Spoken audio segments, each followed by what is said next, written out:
환자의 마음, 파브리치오 벨레데티, 이탈리아 분이군요. 이은 교수님 옮긴. 아픈 사람을 돌반다는 것, 이타주의의 초기 형태로부터 주술사의 출현까지 초기 인류의 조상들에게 나타났던 친사회적인 행동은 여러 방면으로 진화했다. 그 중에 하나가 약하거나 아프거나 나이가 들어서 도움이 필요한 개체를 돌봐주는 것이다. 예를 들어서 가혹한 조건에서 살아남기 위해서 우리 조상들은 매일 고기와 다른 음식물로 영양을 섭취해야 했다. 하지만 사냥의 성공 여부는 그때그때 달라서 식량이 매일 생긴다는 보장도 없었다. 식량이 남는 날도 있었고 모자라는 날도 있었다. 최초로 이루어진 이타적인 의미에서 식량을 나누어주는 행동은 혈연 선택론처럼 혈연 관계 내에서 벌어졌지만은 진화하면서 사냥운이 좋지 않은 혈연 관계가 아닌 사람에게도 식량을 나누어 주었다. 혈연이 아닌데도 음식을 받은 쪽은 상호 이타주의에 입각하여 이 호의를 나중에 대갚음하였다. 사회적 집단을 이루고 살아가는 것은 개체에게 이로우며 식량과 다른 물건들을 공유하는 것은 생존에 있어서 중요하다. 사회적인 결정의 딜레마를 잘 보여주는 예가 최후 통첩 게임, 죄수의 딜레마. 이것들은 개인에게 이익이 될 가능성과 손해가 될 가능성을 두고 개인이 선택해야 하는 것이다. 사회적인 딜레마에 의해서 최선의 답은 협동이다. 협동, 이타적 혹은 협동. 이렇게 해서 혈연 선택론, 상호 이타주의, 심리적인 이타주의, 사회적인 딜레마를 사회 집단의 입장에서 고려해 볼 때 약한 사람, 아픈 사람, 나이 든 사람을 돕고 보살핀다는 것은 매우 중요한 의미를 가지고 있다. 이런 의미에서 약소국들이 서로 연합하는 나토에 같은 그런 의미는 참 좋은 의미가 될 수도 있는데 또 거기를 또 여러 가지로 또 음모가 있기 때문에 또 문제가 있는 것이긴 하지만, 자, 유러시아 지역에 위치한 조지아 공화국 드마니시 지역에 발견된 치아가 없는 해골은 아마도 인류의 이런 깊은 동정심을 나타낸 첫 사례일 것이다. 이 해골은 170만 년쯤으로 추정되는 호모 에렉투스의 것으로 알려졌으며 이 유골의 주인공은 죽기 몇 년 전에 치아 한 개를 제외하고 모두 잃었다. 아마도 씹는 능력이 심상하게 손상되어 있었던 것으로 보이는데 초기 인류가 그런데도 어떻게 몇 년씩 살았는지 의문이 생긴다. 이것은 사회 집단 내 나이 든 사람과 장애인에 대한 인류의 이타주의와 동정심의 가장 오래된 증거가 될 수가 있다. 왼쪽 송곳니를 제외한 모든 치아가 사망 최소 2년 전에 유실된 이 해골의 주인공은 주로 육식을 하던 그 시절에는 음식을 씹지 못해 그리 오래 살기는 어려웠을 것이다. 자, 호모 에렉투스에 대한 비슷한 예로 비타민 A 과다증 때문에 생긴 심각한 골조직의 손상이 있는 유골이 발견되었다. 동물의 간을 과다 섭취해서 생긴 것으로 추정되며 통증으로 인해서 움직이기 어려웠을 것이다. 네안데르탈인은 역시 6만 년 전으로 추정되는 과거의 소속 사회 집단 내 동료들을 위해 동정심을 보였던 근거가 발견되었다. 이것을 보아 그들은 심하게 다쳐서 다른 이들의 상당한 도움과 보살핌이 아니면 훨씬 일찍 죽었을 것이다. 분석 결과 아예 발달하지 않았던 뼈 조각이 밝혀졌으며 아마도 샤니다르 동국에서 발견된 유골은 태어났을 때부터 불구였던 것 같다. 유골의 주인공은 오른팔을 전혀 쓸 수 없었으며 역시 수명은 40세 정도였다. 인류 진화의 시작에는 이러한 이타적인 행동들이 다른 집단 구성원에 의해 이루어졌겠지만 좀 더 진화가 이루어진 다음에는 집단 내 한 사람이 아픈 사람을 돌보는 임무를 부여받게 된다. 주술적인 행위를 시작해서 인간이 부모와 자식 간의 관계 등등 동족 간의 관계에서 자연적으로 형성되어지는 유대의 관계가 될 수 있겠는데요. 선사시대부터 발전하기 시작한 한디적인 의학적인 치료는 선사시대의 의료라는 말이 기록으로 쓰여지기 이전의 의료를 의미한다. 이 시기에 대한 연구는 주로 유골과 동물 벽화, 그리고 아시아, 호주, 아프리카, 아메리카 대륙의 토착 문화에 대한 인류학 연구를 통해서 이루어진다. 선사시대 의료의 가장 중요한 핵심은 주술 행위와 더불어 주술사였지만은 수백 년에 거쳐 나타난 몇 가지 합리적인 치료 역시 주목할 만하다. 예를 들어서 많은 영적이고 비합리적인 시술들 말고 몇 가지 합리적인 치료가 행해졌는데, 사고로 부러진 뼈를 치료하는 방법 같은 것이다. 골절된 뼈가 아무는 기간 동안 이를 보호하기 위해서 부러진 팔이나 다리를 찰흙이나 진흙으로 덮고 모양대로 햇볕에 말렸던 것이다. 허브를 넣고 섞은 음료도 상처를 치료하는 데에 사용되었으며 동물의 피부를 붕대처럼 사용하였다.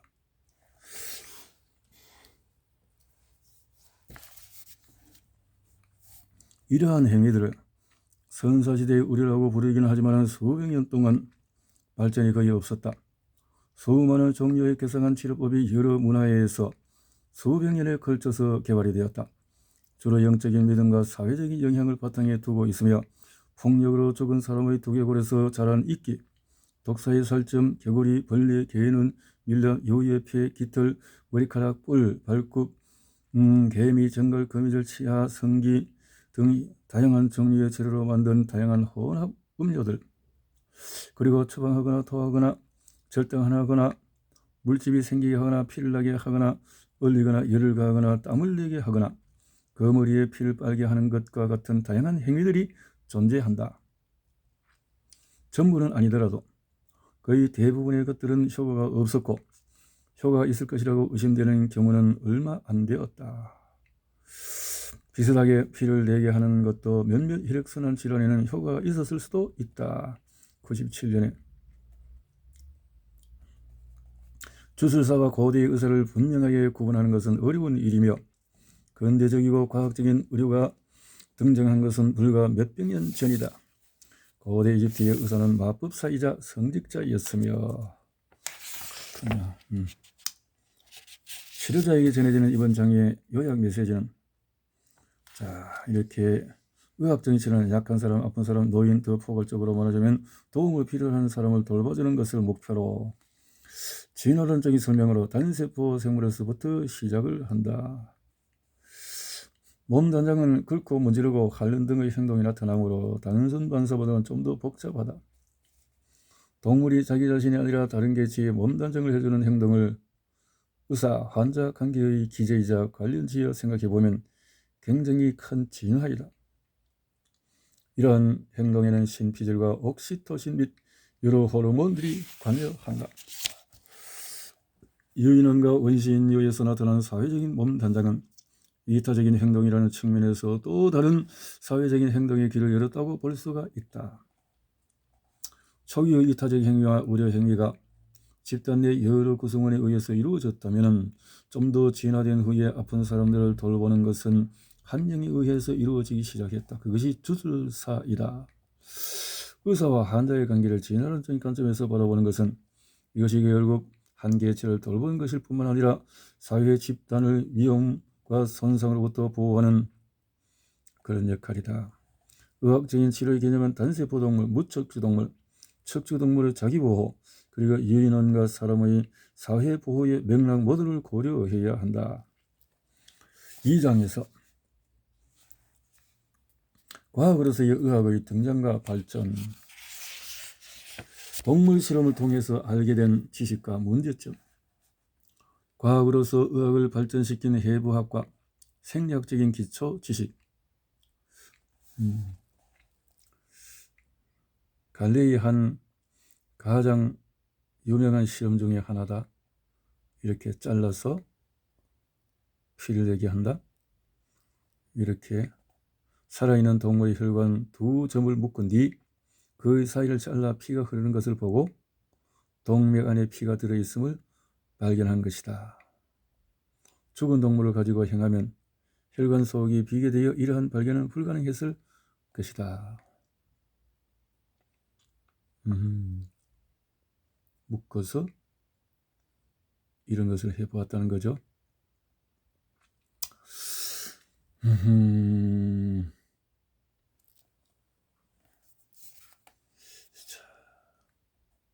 동맥과 정맥을 묻는 등의 실험을 통해서 만약에 동물이 살아있지 않았다면 발견을 못했을 것이고 생체 해부는 이후로도 수백 년 동안 흔하게 행해졌으며 유명한 과학자들은 어떤 마취도 시행하지 않고 동물 실험을 했다. 1600대에 이렇게 해서 1800년 되는 생체 해부에 대해서 별다른 우려가 없었으며 이후에 빅토리아 시대의 영국에서는 1824년 동물 학대 방지를 위해서 왕립협회가 세워졌으며 이런 법이 생겨졌다는 거죠. 동물 학대를 하지 말자 하는 운동. 과거 서서기 동안의 해부학과 생리학은 규제 없는 동물 실험을 통해서 발전했지만 빅토리아 시대에는 과학으로서의 의학이 그 방법에 대해서 규제를 하려는 태도를 취하게 된다. 시간이 흐르는 동물은 호흡 근육의 마비로 죽게 된다. 베르나르의 실험 초기에서 큐라리의 효과 때문에 동물이 받게 되는 고통을 잘 알지 못했다. 그러나 큐라리를 맞은 동물을 해부하는 것은 동물에게 끔찍한 고통을 준다는 것을 나중에 알게 되었다. 그런 고통을 느끼는데 그것으로부터 벗어날 수 없는 것보다 더 무서운 것은 없다고 말하였다. 그럼에도 불구하고 그는 과학자는 동물에 대한 실험을 수행할 권한이 있으며 생명과학은 많은 사람을 살리기 위해 동물 실험을 필요로 하며 그랬다는 거죠. 1876년에 영국에서 동물학대에 관한 법률이 제정되었지만 동시대의 프랑스, 독일, 이탈리아, 스페인 등의 많은 국가에서는 생체 실험에 대해 무감각했다. 그렇겠네요.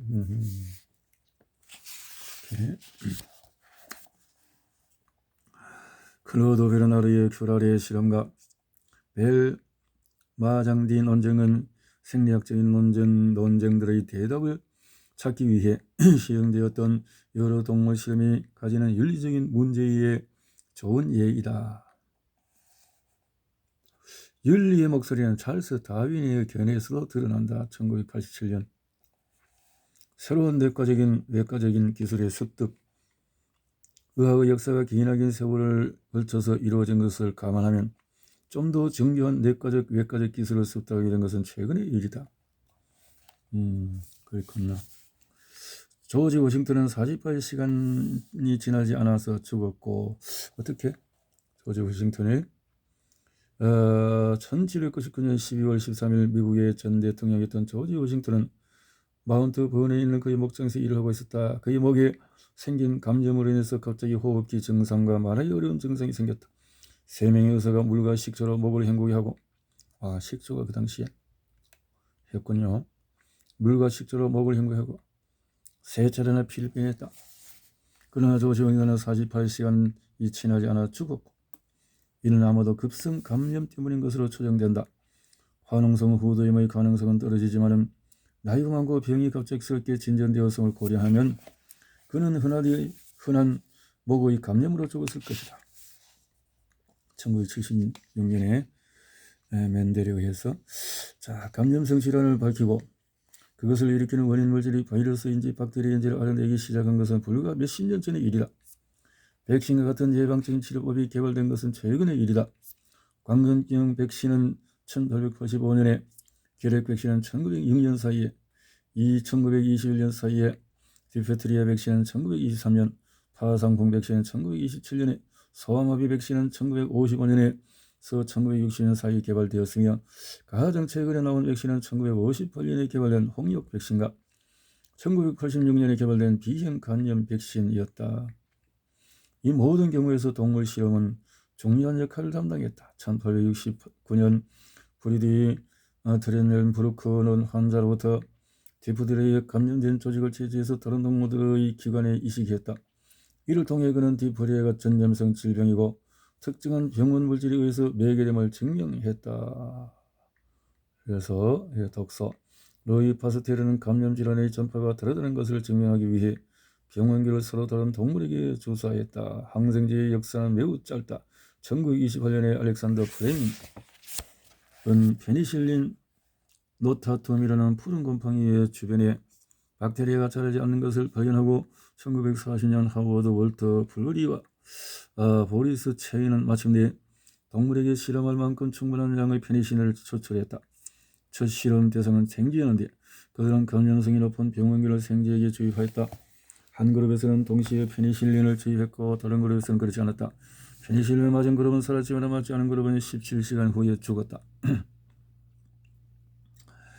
페니실린 시작으로 다른 약물이 개발되었는데 브로츠는 1945년 이렇게 슬프한 마이들을 개발했다. 감염 질환을 예방하고 치료하는 것이 진단과 치료 두 분야의 모두의 의학 기술의 발전을 보여준 좋은 얘기는 하지만 모든 의학 분야의 기술 발전은 최근에 일어난 것이다. 당뇨병이 오랫동안 혈당이 높은 것으로 알려져 있었고 치료 방법은 없었다. 1921년이 되어서야 밴딩과 베스트는 혈당을 조절하는 인슐린을 발견했다. 인슐린.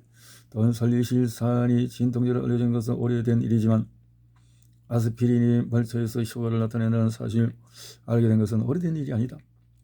1964년 로버트 림은 아스피린의 진통 효과가 중추신경을 통해 나타나지 않고 말초에서 효과를 나타낸다는 것을 증명을 했다.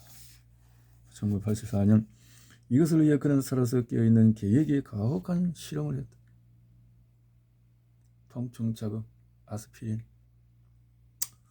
이렇게 1960년 아스피린을 말초 실험하고 개의 비장을 통해서 개의 순환을 연결시켜서 개의 피가 개에게 들어가도록 해서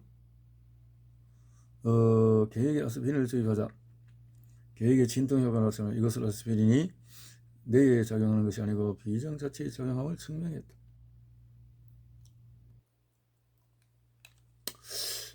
살아서 깨있는 개에게 이렇게 연구를 했다는 거죠. 이 연구 후에 베이는 설치 실험을 통해서 아스피린이 프로스타 관련진을 억제함을 밝혀냈다. 정교한 외과적인 기술이 생겨난 것도 의학의 역사에서 매우 최근의 일이다. 정교한 심장수술은 불과 몇십 년 전에 시작되었다. 1940년대에 토우시그는 청새가 즉 심장기형으로 청색증이 생긴 소아에 대한 수술을 처음으로 시행했다. 동물과 사람의 심장을 통해서 얻은 해부학적인 지식과 개, 돼지, 양, 염소, 원숭이 등 여러 동물의 심장 수술을 통해서 얻은 수술 기술이 심장 수술의 발전에 결정적인 역할을 한 것이다. 심장을 수술하려면 체외 순환이 필요한데 이 기술은 1953년 존 기번이 처음으로 시행하였다. 다른 사례들처럼 심장 수술의 발전 사례 역시 새로운 생리학, 내과학, 외과학의 점진적인 발전과 기술 획득을 보여주고 있다. 즉, 존 기번은 1927-29년 베르너 포르스만이 스스로의 심장에 관을 넣어 심장 내 압력을 측정했기 때문에 체외 순환 기술을 개발할 수 있었다. 또 포르스만은 1800년대 중반 클로드 베르나르가 말, 개, 양 등의 많은 동물의 심장 내 압력을 측정하지 않았더라면 자신의 심장에 관을 넣지 못했을 것이다. 마찬가지로 1733년 스티븐 헤일즈가 마르목 혈관에 관을 넣어서 심장까지 도달하게 한 다음에 계략적인 혈압을 측정하지 않았더라면 베르나르는 그러한 실험을 고안하지 못했을 것이다. 수많은 의학 수련이 수술과 관련되는 것은 말할 필요도 없다. 1967년에 계획에서 다른 계획에서 이루어졌지만 사람의 혈액형이 밝혀진 것은 1900년 카를 슈나이더에 의해서였다. 1967년에서 1900년 사이에 여러 종류의 실험들이 있었는데 1842년 프랑시스 마장대는 원형의적 결을 가진 포유류에게 타원 모양으로 생긴 개구리 적절을 주입했다. 그런 실험을 통해서 개구리적 결과가 파괴되는 것을 관찰했다. 오늘날 외과적 수술이 가능하게 된 기본적인 마취가 있었기 때문이다. 마취 기술이 없었다면 수술도 불가능했을 것이며 특히 장시간에 걸친 수술은 생각하기 어려웠을 것이다. 환자를 마취시키거나 복잡한 수술을 할 수 있다는 가능성 덕분에 수많은 복잡한 수술 기술이 개발되었다. 반대로 생각해보면 마취를 할 수 없는 것이 외과의 발전을 더디게 한 주요한 이유였다. 마취 기술이 개발되자 수술 방법과 기술이 매우 빠른 속도로 발전했다. 현대의 마취약을 도입하기 전에는 여러 종류의 물질을 이용해서 환자를 마취시켰다. 당시 사용된 물질로는 맨드레이크, 인디언, 대마, 아편, 알코올 등이 있었다. 이들 중에 일부는 2000년도 넘는 세월 동안에 사용되었으며 1800년이 되어서 별다른 과학적인 발전을 이루지 못하였다. 이들 물질 외에도 수많은 이상하고 위험한 방법들이 사용되었다. 예를 들어서 아시리인과 이집트인들은 내려가는 혈액을 막기 위해서 목동맥을 막는 방법을 사용했는데 이 방법을 통해서 의식을 잃게 되면 수술을 했다. 목동맥을 뜻하는 카로티드 그리스어로 전림을 뜻한다는 점이 흥미롭다. 수세기에 걸치는 동안에도 마취에 관련된 과학이 발전하지 않았기 때문에 경동맥을 막는 방법은 1600년에도 사용되었다. 1700년에 헌터와 무어도 비슷한 기술을 개발했는데 동맥이 아니라 신경을 누르는 기술이었다. 수술 전 1시간 동안에 붕대를 감고 있으면 사지가 무감각해지는데 이를 이용해서 절단 수술을 시행했다. 이런 환경에서 외과의에게 진정으로 필요한 실력은 속도였을 것이 명백하다. 속도. 1809년에 제인 크로퍼드라는 40세 여성이 난소암 적출을 수술받는데 당시 종양의 무게는 10kg이었고 마취 없이 생겨졌다. 이 수술은 에브라임 맥도웰이라는 의사에 의해서 시행되었고 배를 열고 종양을 뗄 때까지 25분이 걸렸다.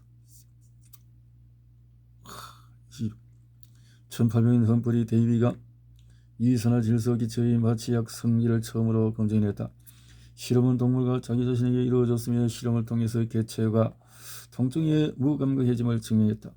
1824년 헨리 히크먼은 이산화탄소를 가지고 비슷한 실험을 하였으며 1850년 존 스노우는 철저한 과학적인 접근법을 통해서 마취 기술 도입의 진보를 이끌었다. 마취 기술. 그래서 경막 외 마취 시대가 도래했다. 척수에 코카인을 주입해서. 그러나 수술은 지금까지도 의학수련으로 인정되지 않았다. 1700년에 외과인은 의사로 인정받지 못했으며 수술은 소위 이발사 의사라고 불리는 사람들이 의사와의 협의 후에 시행했다. 한일어 이발사 의사였던 빌후는 여성의 유방을 단번에 자를 수 있는 커다란 가위를 개발했다. 그는 몇 가닥의 실로 유방을 당겨내고 이 가위로 몇 초 만에 잘랐다. 수세기 동안 쌓아온 새로운 의학기술은 치료에도 사용되었지만 진단에도 중요한 역할을 했다. 현대적이고 세련된 방사선 의학기술이 도입되기 전에는 의학에서 오류는 일상적인 것이었으며 많은 환자들은 부정확한 진단만으로 수술을 해야 했다. 1895년 빌헬름 콘라드 렌트겐에 의해서 X산이 발견되자 진단에 일대 혁신이 일어났다. 그는 첫 번째 방사선 영상으로 자기 부인의 손을 찍었고 다음에는 몸의 다른 부위를 찍었으며 이후 사람과 동물 모두를 찍었다. X선이 과도하게 노출되면 위험하다는 것을 알게 되자 사람들은 바로 X선의 용량과 허용치를 알아내기 위해 수많은 동물 실험을 했으며 바륨 황산염과 같은 새로운 조영제를 실험하였다. 바륨 황산염은 오늘날 방사선과에서 일상적으로 사용하는 물질이 되었다. 90년 이 책의 목적이 의학의 역사를 다루는 것이 아니므로 다른 8가지 소개하는 것은 과잉이고 불필요한 일일 것이다. 그러나 분명한 것은 사람과 동물을 대상으로 밝혀진 해부학과 생리학적인 지식이 새로운 치료 기술과 진단 도구의 발전과 함께 했다는 것이다.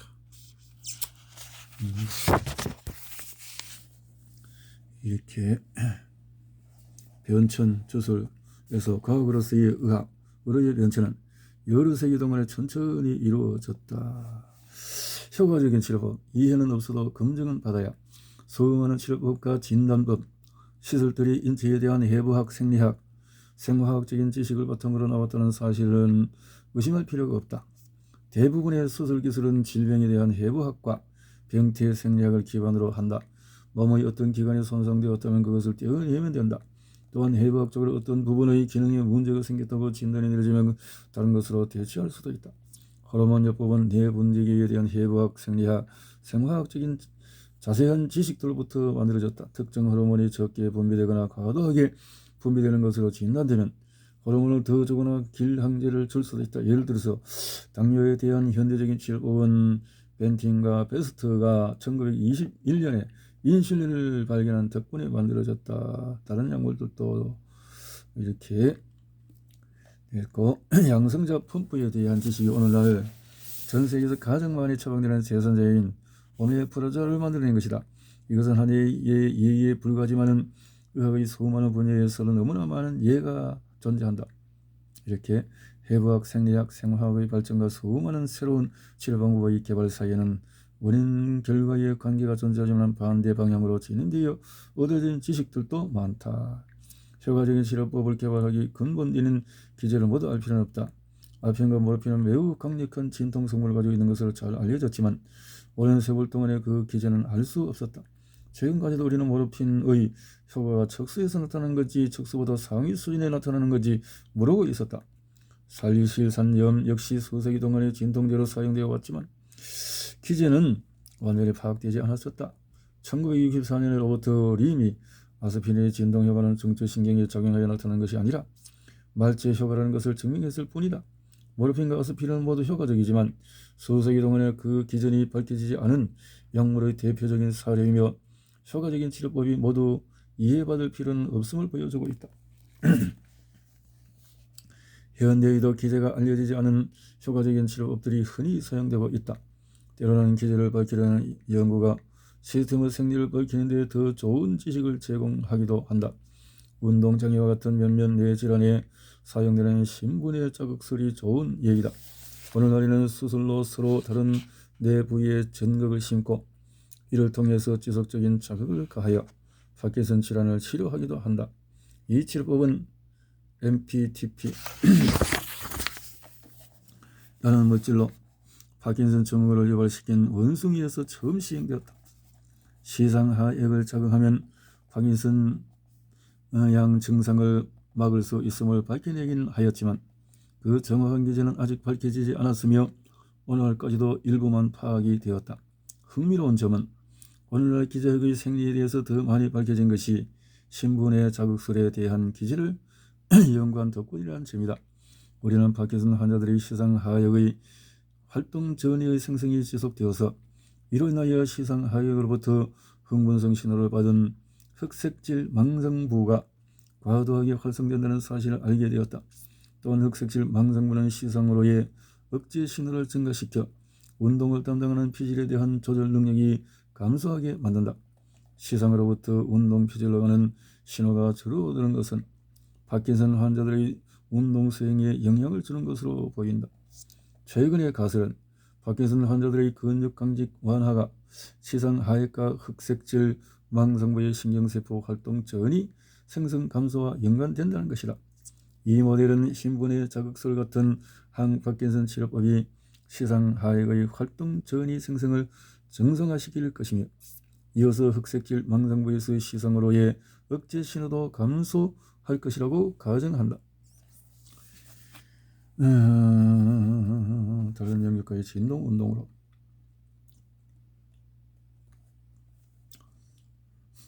고주파 자극이 시상하액 신경세포에 막 흥분성을 변화시킬 수도 있다.